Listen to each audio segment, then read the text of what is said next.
Welcome to Penrose Learning, where we make understanding easy. You start by making the headset ready.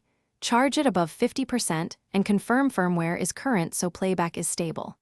Next, sign into your Google account inside the headset or via the companion phone app. This gives access to subscriptions and history. Then install or update the YouTube VR application from the device store so you have the latest interface and codec support. Once done, open the app and allow mic and storage permissions so search and downloads work smoothly. Now you locate the content. Use voice search or the controller to type keywords plus VR or 360 to isolate immersive videos. Once results appear, filter or select the 360 degrees or VR 180 badge so you get true spherical meteor rather than flat clips. Use the controller menu to choose playback quality and enable spatial audio for directionality. Higher bitrate improves clarity but needs bandwidth. Also use the headset's comfort and interpupillary controls. Finish by mastering playback controls.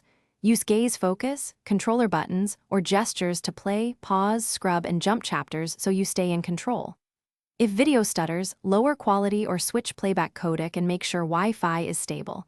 A quick app restart often clears temporary glitches. If the view is off, recenter the headset and recheck IPD or tracking settings. If issues persist, examine connection or headset logs and reboot the device. That usually resolves persistent failures.